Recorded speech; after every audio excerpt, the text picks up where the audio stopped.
Para suster, saudari-saudariku yang terkasih dalam Kristus, pada kesempatan ini kita akan merenungkan mengenai Santo Yosef, guru iman yang benar, yang merupakan pertemuan kedua dari rangkaian retret kita pada kesempatan ini. Untuk merenungkan tema ini, baiklah kita mengawalinya dengan membaca satu perikop kitab suci yang diambil dari surat Rasul Paulus kepada umat di Roma, bab 1 ayat 16 sampai 17. Surat Rasul Paulus kepada umat di Roma, bab 1 ayat 16 sampai 17.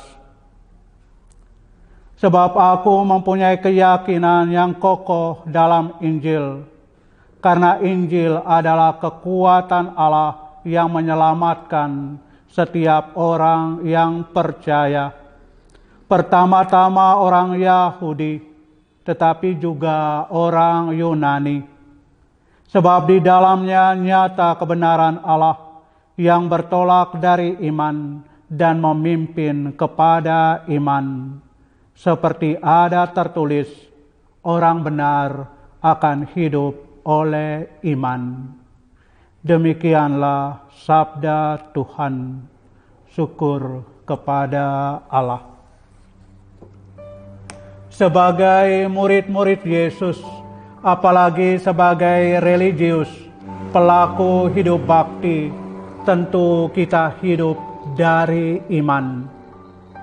Tanpa iman, cara hidup kita seperti ini sulit untuk dimengerti, apalagi dipraktekan. Sekali lagi, sebagai murid-murid Yesus, sebagai para pelaku hidup bakti, kita hidup dari iman. Iman inilah yang memberikan kekuatan kepada kita, bagaimana menghayati panggilan kita sebagai religius, sebagai pelaku hidup bakti. Dengan iman inilah cara hidup kita ini kita dapat mengerti dan mempraktekannya dengan baik dalam suka duka kehidupan kita. Namun harus kita akui juga bahwa untuk hidup sungguh-sungguh dalam iman membutuhkan waktu, proses yang cukup panjang, jatuh dan bangun dalam perjalanan hidup kita dari hari ke hari. Kita terus belajar untuk percaya, terus belajar untuk beriman, learn to believe.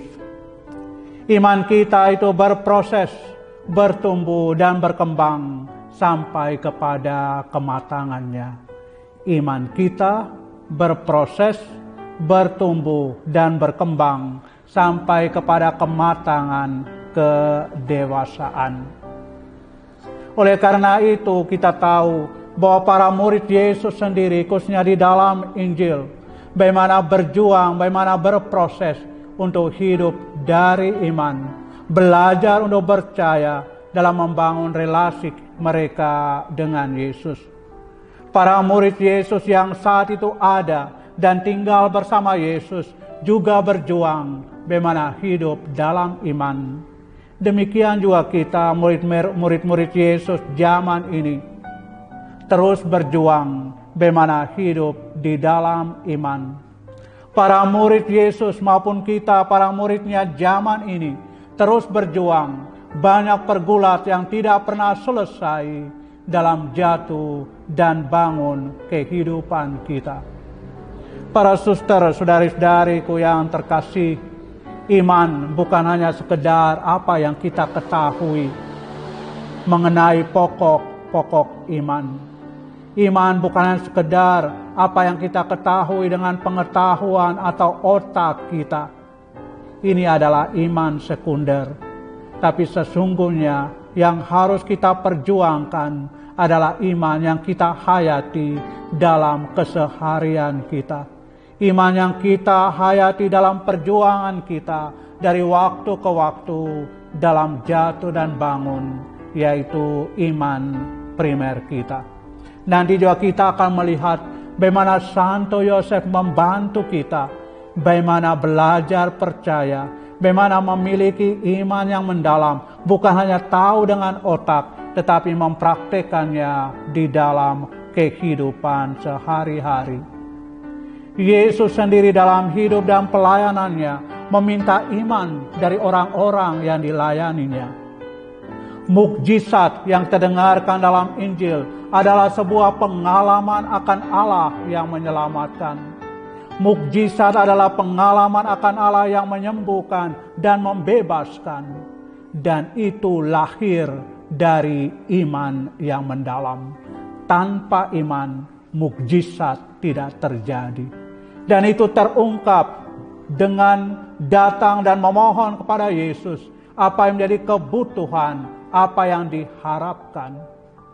Datang kepada Yesus, memohon kepada Yesus, supaya Yesus melakukan sesuatu, apa yang diinginkan, apa yang diharapkan. Datang dengan penuh iman dan mukjizat terjadi. Maka tidaklah mengherankan para saudara-saudari-saudariku yang terkasih, kata-kata Yesus lalu meneguhkan ketika mukjizat terjadi atau orang-orang yang datang kepadanya dengan segala kebutuhan mereka. Teguhkanlah hatimu, hai anakku, imanmu telah menyelamatkan engkau. Teguhkanlah hatimu, hai anakku, imanmu telah menyelamatkan engkau. Yang dapat kita baca dalam Injil Matius bab 9 ayat 22, atau Markus bab 5 ayat 34, dan Lukas bab 8 ayat 48. Kisah seorang perempuan yang disembuhkan dari sakit pendarahan. Ia dengan penuh iman menyentuh jubah Yesus. Dia sembuh. Teguhkanlah hatimu, hai anakku, imanmu telah menyelamatkan engkau. Atau kepada seorang perempuan yang berdosa yang mengurapi Yesus di rumah Simon si Farisi. Kepada wanita itu Yesus bersabda, imanmu telah menyelamatkan engkau. Pergilah dengan selamat. Imanmu telah menyelamatkan engkau. Pergilah dengan selamat. Lukas bab 7 ayat 50. Kemudian kepada salah satu dari 10 orang kusta, Yesus berkata, berdirilah dan pergilah. Imanmu telah menyelamatkan engkau. Berdirilah dan pergilah. Imanmu telah menyelamatkan engkau. Lukas bab 17 ayat 19. Dan kepada seorang buta di dekat kota Yeriko, Yesus berkata, melihatlah, imanmu telah menyelamatkan engkau. Lukas 18 ayat 42. Yesus juga memuji iman seorang perwira yang adalah seorang asing Roma, tetapi imannya sungguh besar kepada Yesus. Sesungguhnya iman sebesar ini tidak pernah aku jumpai pada seorang pun di antara orang-orang Israel. Matius bab 8 ayat 10 dan Lukas bab 7 ayat 9. Kemudian kepada perempuan Kanaan, Yesus berkata, hai ibu, besar imanmu, maka jadilah kepadamu seperti yang kau kehendaki. Hai ibu, besar imanmu, maka jadilah kepadamu seperti yang kau kehendaki. Dengan contoh-contoh ini, para suster, saudari-saudariku yang terkasih, orang datang kepada Yesus dengan segala kebutuhan mereka, datang dengan penuh iman, dan mereka mengalami kekuatan dari Tuhan yang luar biasa. Mereka memiliki iman, dan Tuhan punya kuasa untuk melakukan segalanya di dalam kehidupan. Orang benar akan hidup karena imannya. Para suster, saudari-saudariku yang terkasih, kalau kita punya iman, hal-hal yang mustahil bisa terjadi. Kalau kita punya iman, hal-hal yang tidak mungkin bisa terlaksana dalam kehidupan kita. Kalau kita memiliki iman, Tuhan sendiri memiliki kuasa yang luar biasa untuk melakukan segalanya. Yesus berkata kepada para murid yang gagal menyembuhkan seorang anak muda yang sakit ayan, "Karena kamu kurang percaya." Yesus menegur para muridnya yang gagal menyembuhkan seorang muda yang sakit ayan. Sekali lagi alasannya, karena kamu kurang percaya. Sesungguhnya sekiranya kamu mempunyai iman sebesar biji sesawi saja, kamu dapat berkata kepada gunung ini, "Pindah dari tempat ini ke sana," maka gunung itu akan pindah dan takkan ada yang mustahil bagimu. Kalau orang punya iman, kalau orang memiliki keyakinan yang kuat, hal-hal yang besar akan terjadi. Hal-hal yang mustahil bisa terjadi. Hal-hal yang tidak mungkin akan terjadi dalam kehidupan karena kekuatan Tuhan yang bekerja. Sadar betapa susahnya menjalani nasihat-nasihat Yesus, antara lain mengampuni sesama. Kita harus selalu memohon untuk berdoa, mohon pertumbuhan dalam iman. Tuhan, tambahkanlah iman kami. Lukas 17 ayat 5. Sadar betapa susahnya menjalani nasihat-nasihat Yesus, antara lain salah satu hal yang tidak gampang untuk kita hayati, mengampuni sesama. Justru kita harus memohon kepada Tuhan, mohon pertumbuhan dalam iman. Tuhan, tambahkanlah iman kami, supaya kami mampu melakukan hal-hal yang sulit itu, hal-hal yang tidak mudah kami hayati dengan kekuatan kami sendiri. Tapi dengan kekuatan-Mu Tuhan, kami bisa melaksanakannya dalam kehidupan. Tuhan, tambahkanlah iman kami. Sebuah pertanyaan retoris yang pantas kita ajukan dalam diri kita masing-masing sebagai umat beriman, terlebih sebagai religius. Jika Anak Manusia datang, adakah Ia mendapatkan iman di bumi? Sebuah pertanyaan retoris yang diungkapkan oleh Yesus sendiri, menyaksikan bagaimana kita kurang percaya, kita kurang memiliki iman. Jika Anak Manusia datang, adakah Ia mendapati iman di bumi? Lukas 18 ayat 8, suatu tantangan dari Yesus sendiri, bagaimana kita hidup di dalam iman. Percaya sepenuhnya akan kekuatan kasih Allah di dalam kehidupan kita. Yesus tahu bahwa para muridnya harus berjuang, khususnya menghadapi saat-saat genting dalam hidup dan karya pelayanan bersama dengan Yesus. Yesus tahu apa yang menjadi perjuangan kita. Yesus tahu apa yang menjadi pergumulan kita dalam melakukan karya pelayanan dan menghayati kehidupan kita dalam perjalanan keseharian kita. Yesus berdoa antara lain untuk kita para muridnya. Dia juga pernah berdoa untuk Petrus. "Aku telah berdoa untuk engkau supaya imanmu jangan gugur. Dan engkau, jika engkau sudah insaf, kuatkanlah saudara-saudaramu." Lukas 22 ayat 32. Yesus tahu apa yang menjadi pergumulan Petrus. Yesus juga tahu apa yang menjadi pergumulan kita. Kepada Petrus, Ia sudah berdoa. "Aku telah berdoa untuk engkau supaya imanmu jangan gugur. Dan engkau, jika engkau sudah insaf, kuatkanlah saudara-saudaramu." Hal yang sama juga untuk kita.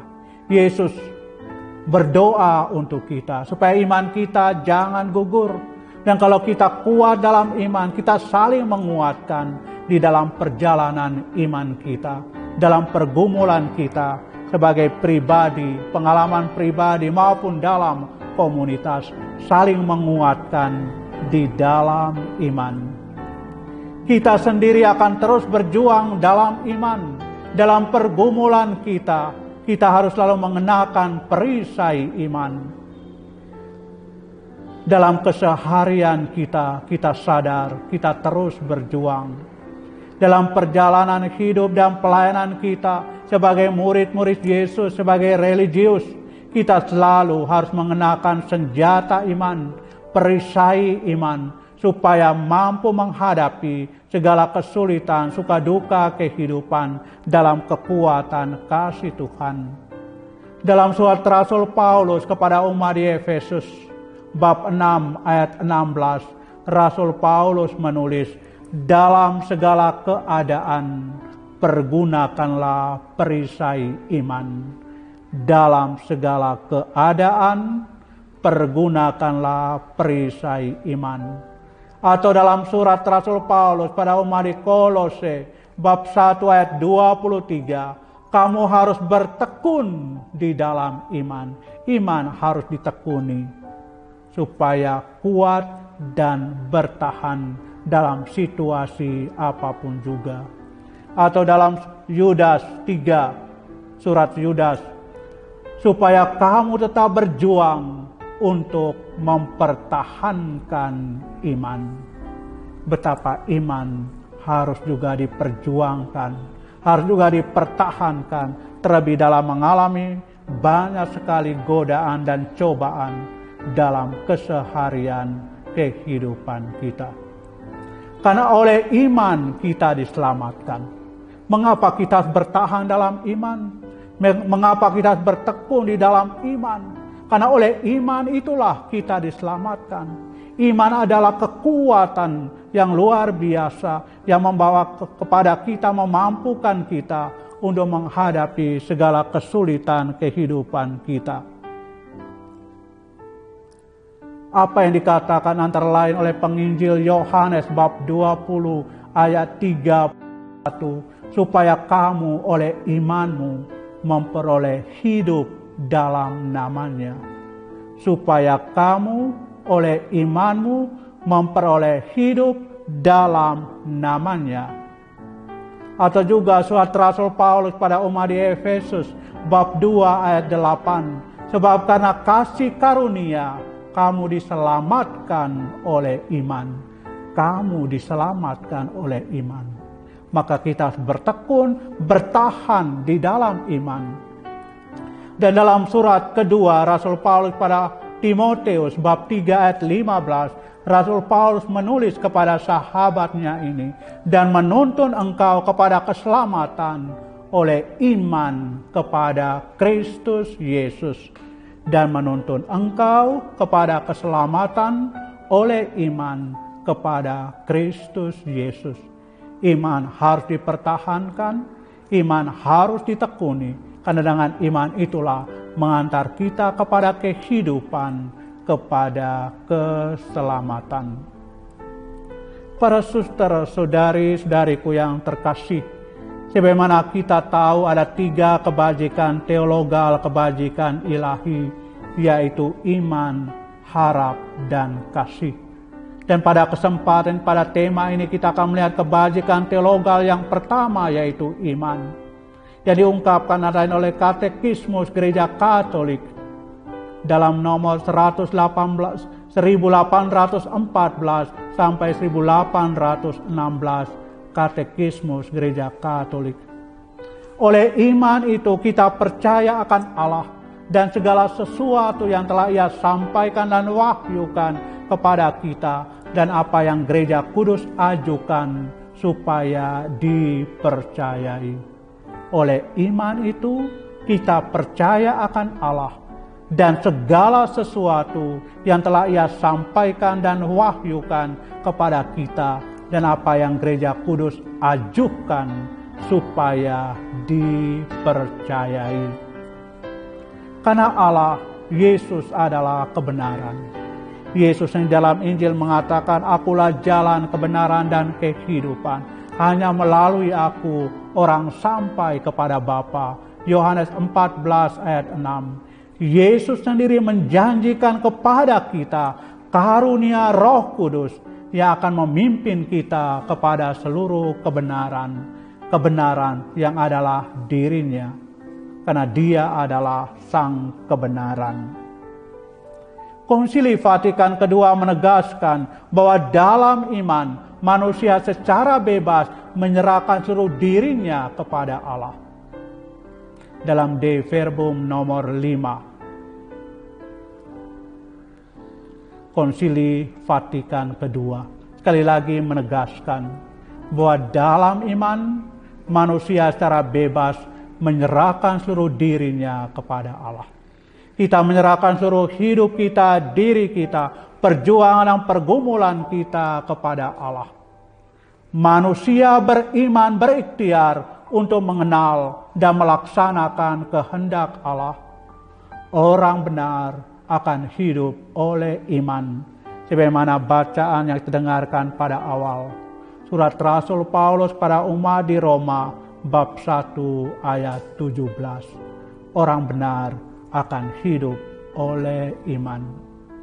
Sesungguhnya benih iman sudah ditanamkan dalam diri kita berkat pembaptisan, berkat rahmat baptis yang telah diterima. Benih iman sudah ditanamkan dalam diri kita.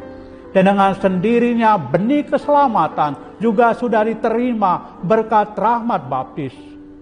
Namun benih itu harus bertumbuh, harus berkembang dan menghasilkan buah. Dan itu memerlukan suatu perjalanan panjang, proses jatuh dan bangun dalam kehidupan kita sebagai orang Kristiani maupun sebagai religius, sebagai pelaku hidup bakti. Namun anugerah iman ini tinggal dalam Dia yang tidak berdosa terhadapnya. Anugerah iman itu tinggal di dalam Dia yang tidak berdosa terhadapnya. Itulah sebabnya saudara-saudariku yang terkasih para suster, untuk memelihara iman itu dan supaya iman itu bertumbuh, kita harus meninggalkan hal-hal yang menghalangi iman itu bertumbuh. Jelas dengan sendirinya hal-hal yang menghalangi kita untuk bertumbuh di dalam iman. Yang tidak lain adalah dosa-dosa, hal-hal kehidupan yang tidak sesuai dengan penghayatan iman kita, apa yang telah kita janjikan pada waktu kita dibaptis. Anugerah iman tinggal dalam Dia yang tidak berdosa. Oleh karena itu, untuk memelihara iman itu, atau supaya iman kita itu bertumbuh, kita harus meninggalkan hal-hal yang menghalangi iman itu bertumbuh, meninggalkan dosa, kejahatan kita, dan berjuang untuk menghayati hidup sesuai dengan iman kita. Iman kita juga harus berbuah dalam kasih kepada sesama, karena iman tanpa perbuatan adalah mati. Surat Rasul Yakobus bab 2 ayat 26. Iman tanpa harapan dan kasih tidak sepenuhnya mempersatukan orang beriman dengan Kristus dan tidak menjadikannya anggota yang hidup dalam tubuhnya. Iman tanpa harapan dan kasih tidak sepenuhnya mempersatukan orang beriman dengan Kristus dan tidak menjadikannya anggota yang hidup dalam tubuhnya. Orang yang sungguh beriman, itulah juga orang yang hidup dalam harapan. Dan orang yang hidup sungguh-sungguh dalam iman, berbuah dalam kasih. Iman dan iman, harap dan kasih tidak terpisahkan. Murid Kristus harus mempertahankan iman dan harus hidup darinya. Harus mengakuinya, harus memberinya kesaksian dengan berani dan melanjutkannya dalam keseharian. Seorang murid Kristus, apalagi kita secara khusus sebagai religius, harus mempertahankan iman kita. Kita juga harus hidup dari iman. Kita harus mengakui dengan jujur, mengakui dengan terbuka iman kekatolikan kita. Dan juga harus memberikan kesaksian dengan berani dimanapun kita berada. Dan melanjutkannya kepada sesama kita, mewartakannya kepada orang lain supaya mereka juga menerima dan menghayati semangat iman yang sama. Seorang murid Kristus harus siap memberikan kesaksian tentang Kristus di muka umum dan siap menerima salib di tengah penganiayaan yang bisa saja selalu menimpa umatnya. Dalam Lumen Gentium nomor 42, sebuah dokumen dari Konsili Vatikan kedua, konstitusi dogmatis tentang gereja, bahwa seorang murid Kristus harus siap memberi kesaksian tentang Kristus di muka umum dan siap menerima salib di tengah penganiayaan yang bisa saja selalu menimpa umatnya. Bagi kita yang tinggal di Flores, barangkali hal ini kurang terasa. Tapi bagi para suster, khususnya suster PRR yang juga menjadi anggota dari Provinsi Indonesia, Provinsi Indobar, misalnya di Jakarta dan sekitarnya, saya kira kesaksian tentang Kristus menjadi tantangan tersendiri. Dan siap menerima salib sebagai murid Yesus, sebagai seorang religius.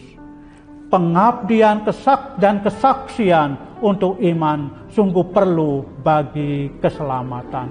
Pengabdian dan kesaksian untuk iman sungguh perlu bagi keselamatan. Dalam Injil Matius bab 10 ayat 32 sampai 33 dikatakan, setiap orang yang mengakui aku di depan manusia, aku juga akan mengakuinya di depan Bapa-Ku di surga. Tetapi barang siapa menyangkal aku di depan manusia, aku juga akan menyangkalnya di depan Bapa-Ku yang di surga.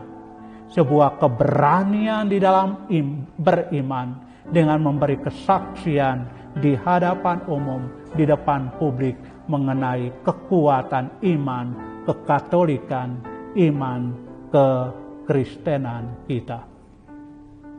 Selanjutnya para saudara-saudari-saudariku yang terkasih, kita menoleh kepada Santo Yosef. Bagaimana ia adalah guru iman yang memberikan kesaksian kepada kita bagaimana hidup di dalam iman. Santo Yosef adalah guru dalam hal iman. Pertama-tama bukan dengan pengajaran atau banyaknya kata-kata, tetapi dengan sikap hidup dan pilihan hidupnya. Ia hidup dari iman. Ia memberikan kesaksian tentang iman dan mewartakannya kepada sesama, hidup sungguh-sungguh dalam iman. Imannya yang terbuka membuat dia tidak ragu untuk melaksanakan kehendak Tuhan, walaupun ia harus mengorbankan harga dirinya. Iman Santo Yosef yang terbuka membuat dia tidak ragu untuk melaksanakan kehendak Tuhan, walaupun ia harus mengorbankan harga dirinya. Inilah Santo Yosef memiliki keberanian beriman. Ia telah hidup dari iman, kekuatan hidupnya, dan itulah tentu Santo Yosef mendapatkan kehidupan, rahmat keselamatan, karena telah hidup dari iman. Paus Fransiskus dalam ensikliknya berkenaan dengan Patris Corde dan juga tentu berkenaan dengan pencanangan tahun Santo Yosef, dalam kesempatan itu ia mengatakan, bahkan melalui kecemasan Yusuf terjadilah kehendak Allah. Sejarahnya, rencananya, Yusuf mengajar kita bahwa memiliki iman kepada Tuhan. Memiliki iman kepada Tuhan juga mencakup kepercayaan bahwa dia juga dapat bekerja melalui ketakutan kita, kerapuhan kita, dan kelemahan kita. Para saudara-saudari-saudariku yang terkasih, Paus Fransiskus dalam kesempatan pencanangan Santo Yosef berkaitan dengan tahun Santo Yosef dalam Patris Corde nomor 2 menegaskan bahwa bahkan melalui kecemasan Yusuf terjadilah kehendak Allah. Sejarahnya, rencananya, Yusuf mengajar kita bahwa memiliki iman kepada Tuhan juga mencakup kepercayaan bahwa Dia juga dapat bekerja melalui ketakutan kita, kerapuhan kita, kelemahan kita. Luar biasa apa yang disampaikan oleh Paus Fransiskus. Justru Tuhan bekerja melalui ketakutan kita, melalui kerapuhan kita, melalui kelemahan kita. Kita tahu apa yang terjadi, bahwa Santo Yosef mau menceraikan Maria secara diam-diam. Tapi justru ketika ia merencanakan hal itu, malaikat Tuhan atau Tuhan turun tangan. Melalui malaikatnya Tuhan menyampaikan, jangan takut Yosef untuk mengambil Maria sebagai istrimu, karena anak di dalam rahimnya adalah dari Roh Kudus. Yosef percaya. Yosef beriman. Dia mengambil Maria sebagai istrinya. Di tengah segala kesulitan dan penderitaan, Yosef hadapi dengan penuh keberanian karena ia percaya akan penyelenggaraan ilahi. Di tengah segala kesulitan dan penderitaan, Santo Yosef hadapi dengan penuh keberanian. Dia hadapi segala kesulitan sebagai orang beriman karena ia percaya akan penyelenggaraan ilahi. Dalam menjalani hidup ini tidak ada seorang pun luput dari permasalahan. Tetapi sebagai orang beriman kita tidak usah takut dan gentar. Tuhan jauh lebih besar daripada persoalan kita. Tuhan jauh lebih berkuasa dari segala permasalahan kita. Tuhan jauh lebih besar mengatasi segala persoalan kita. Tuhan lebih berkuasa mengatasi segala permasalahan kita. Ingat apa yang dialami oleh Santo Yusuf. Jangan takut Santo Yusuf mengambil Maria sebagai istrimu, karena anak di dalam rahimnya berasal dari Roh Kudus. Justru di saat Santo Yosef mengalami kesulitan besar, bagaimana ia keluar dari persoalannya. Sekali lagi Paus Fransiskus dalam Patris Corde mengatakan, dan itu mengajarkan kita bahwa di tengah prahara kehidupan, kita tidak boleh takut untuk menyerahkan kemudi perahu kita kepada Allah. Kita tidak boleh takut untuk menyerahkan kemudi perahu kita kepada Allah. Terkadang kita ingin mengontrol segalanya, tetapi Dia, Allah, selalu memiliki gambaran yang lebih besar. Terkadang kita ingin mengontrol segalanya, tapi sekali lagi Dia, Allah, selalu memiliki gambaran yang lebih besar.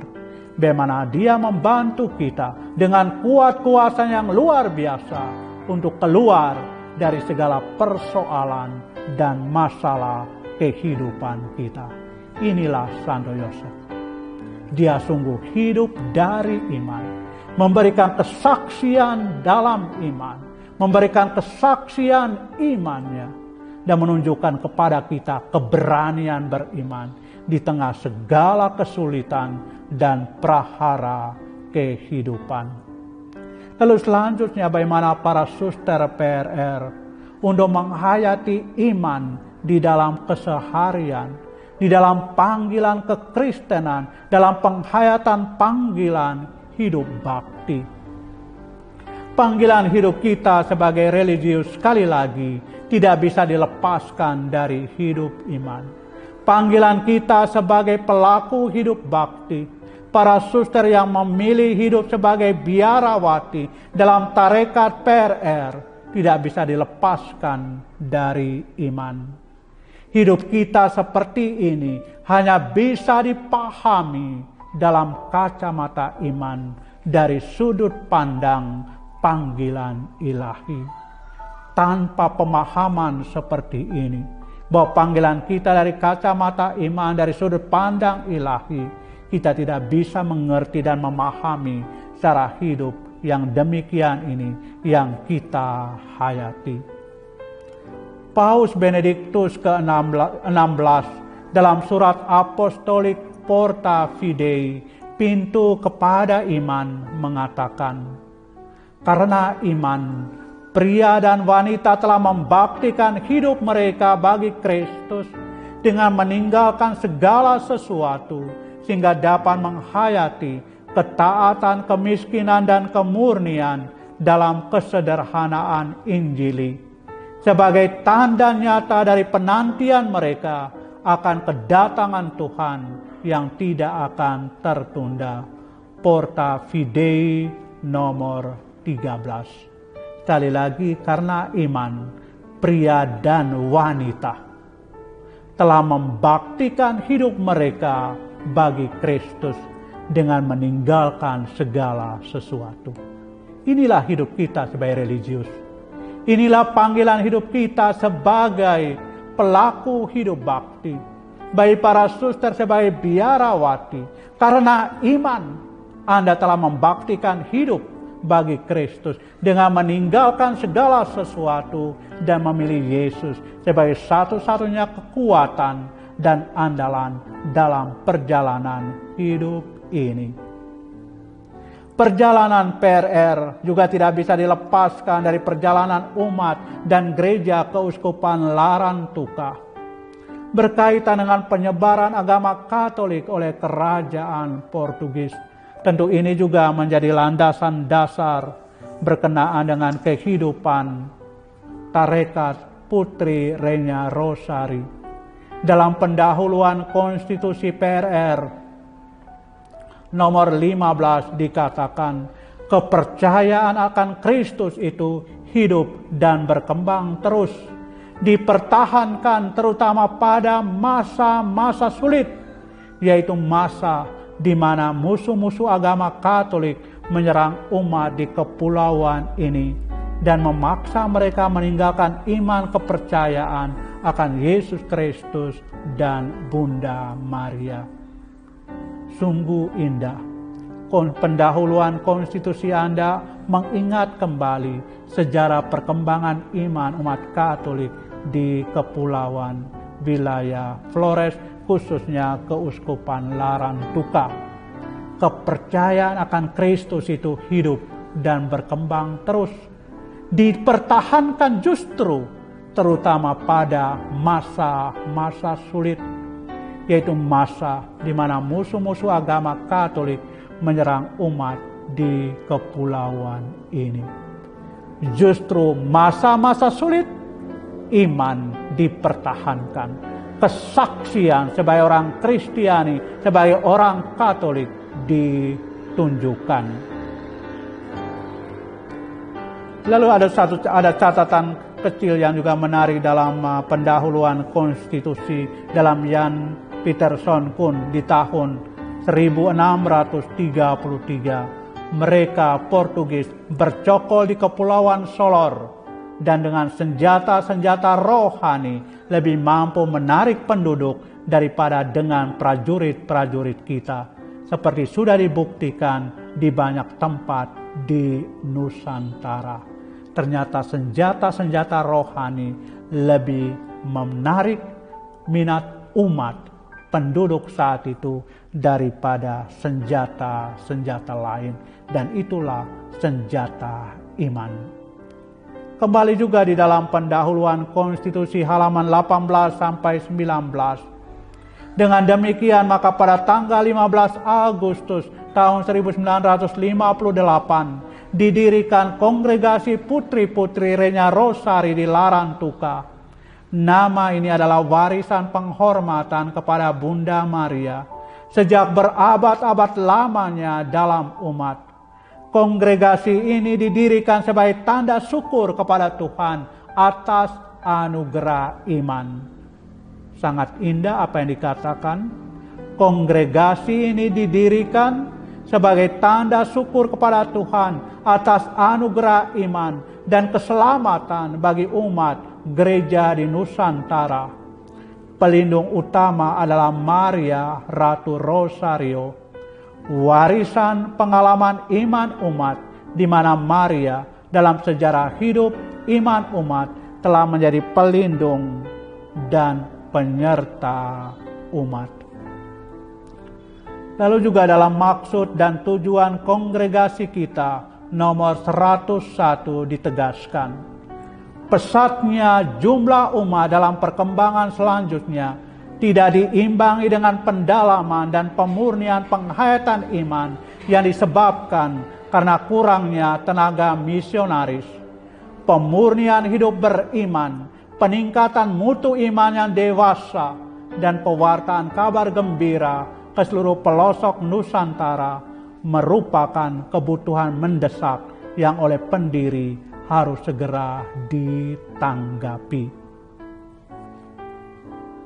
Untuk bisa membantu umat menemukan dan menghayati iman, para suster sendiri harus terus berjuang untuk menghayatinya. Jadi untuk membantu umat menemukan dan menghayati iman, para suster sendiri harus berjuang terus untuk menghayati iman. Dalam konstitusi nomor 111 dikatakan, sebagai putri-putri bunda, kita pun dalam menghayati misteri penjelmaan, kita mencintai hidup ketersembunyian Yesus dan keluarga kudus. Suatu kehidupan yang senantiasa mencari Allah dan kehendaknya dalam kekecilan urusan keseharian. Senantiasa mencari Allah dan kehendaknya. Senantiasa mencari Allah dan kehendaknya tidak lain adalah hidup dalam iman, dalam kekecilan dan urusan keseharian. Para suster saudari-saudariku yang terkasih, Bapak pendiri dan rekan pendiri menjadi contoh bagi para suster PRR juga. Dalam kata-kata Monsinyur Gabriel Manek dalam konstitusi nomor 114 dikatakan, kongregasi tidak akan mati dan akan tetap berdaya guna bagi gereja dan masyarakat karena ada Roh Kudus dan Maria tokoh iman utama di dalamnya. Kongregasi tidak akan mati dan akan tetap berdaya guna bagi gereja dan masyarakat karena ada Roh Kudus dan Maria tokoh iman utama di dalamnya. Sebuah kata-kata yang penuh keberanian dari Monsinyur Gabriel Manek berkenaan dengan tarekat Putri Renya Rosari. Dengan demikian Monsinyur Gabriel Manek sendiri telah hidup dalam iman dan memberikan kesaksian iman sebagaimana halnya Santo Yosef di dalam kehidupan justru di tengah kesulitan dan tantangan saat itu. Demikian pun Suster Anne Frida dalam konstitusi nomor 114 ada catatan berkenaan dengan ibu ko-pendiri ini. Maria tak pernah dipikirkan lepas dari Roh Kudus karena hanya dalam kuasa Roh Kudus Maria melahirkan Emmanuel, Tuhan beserta kita. Kata-kata yang lahir dari sebuah keyakinan iman di saat-saat sulit perjalanan tarekat Putri Renya Rosari. Bagaimana dengan para suster? Anda semua, kita semua diundang bukan hanya memiliki pengetahuan tentang iman, tetapi juga berjuang untuk menghayatinya. Roh Kudus membantu kita semua. Sungguh sangat indah Paus Benediktus dalam surat apostolik Porta Fidei seraya mengutip Paulus yang meminta muridnya Timoteus untuk mengejar iman, meminta kita juga untuk memiliki semangat yang sama. Kita mendengar undangan ini ditujukan juga kepada masing-masing kita, supaya jangan ada di antara kita yang menjadi malas di dalam iman. Iman yang menjadi pendamping seumur hidup inilah yang membuat kita mampu untuk memahami setiap kali secara baru karya-karya ajaib Tuhan bagi kita. Porta Fidei nomor 15. Iman yang menjadi pendamping seumur hidup inilah yang membuat kita mampu untuk memahami setiap kali secara baru karya-karya ajaib Tuhan. Para saudari-saudariku yang terkasih, Santo Yosef telah menjadi inspirasi bagi kita. Dan juga banyak hal yang telah diungkapkan dari kitab suci dan dari Paus Fransiskus maupun Paus Benediktus yang menegaskan betapa kita hidup dari iman. Santo Yosef telah memberikan kesaksian terindah, telah memiliki keberanian memberikan kesaksian bagaimana di tengah kesulitan, prahara kehidupan, kesulitan dan kelemahan, Tuhan sungguh menunjukkan kuat kuasanya. Sekian dan terima kasih. Tuhan memberkati. Maria Ratu Rosari dan Santo Yosef mendoakan kita semua. Amin.